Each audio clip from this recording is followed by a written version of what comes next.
Hi guys, সবাই কেমন আছেন? আশা করি সবাই ভালো আছেন। আমি ভালো নেই। আজকে 6 থেকে 7 মাস থেকে আমার চাকরি নেই। হঠাৎ করে আমার চাকরিটা চলে গেছে। তো চাকরিটা চলে যাওয়ার কারণ একটাই, আমার লিগ্যাল জন্ম নিবন্ধন বা ভোটার আইডি কার্ড নাই। এই দেশে বাংলাদেশের নাগরিক আমি, একটা জন্ম নিবন্ধন উঠাইতে গেছি, ওইখানে 500 টাকা যাচ্ছে। সরকারি জায়গায় 500 টাকা যাচ্ছে। আর একটা চেয়ারম্যানের চারিত্রিক সনদপত্র, ওটা আনতে 200 টাকা লাগতেছে। এসব যখন জোগাড় করা হয়, তারপরে যখন ভোটার আইডি কার্ড বা স্মার্ট কার্ড, এনআইডি কার্ড বানাইতে যাই, এখানে টাকা দিতে হয়, ওখানে টাকা দিতে হয়, এভাবে 2-3 হাজার টাকা চলে যায়। আর মানে কি, আমরা কি এই দেশের নাগরিক না ভাই? আমি চাই এই দেশটা উন্নত হোক, তরুণদের মাঝেই এই দেশটা উন্নত হবে।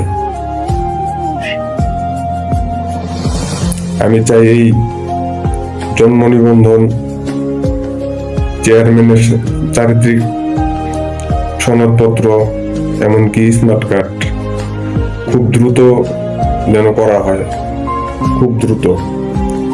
একটা স্মার্ট কার্ড করতে হয়তো 2 থেকে 3 দিনের বেশি লাগে না, অথচ সেখানে দেখা যায় যে 6 মাস, 1 বছর, 3 বছর করতে হচ্ছে।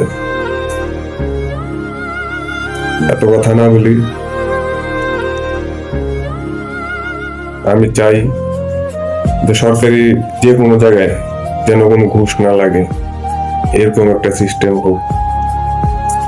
আর সবচেয়ে বেশি ঘুষের সিস্টেমটা এই জন্ম নিবন্ধন আর এনআইডি কার্ড বানাইতেই হচ্ছে।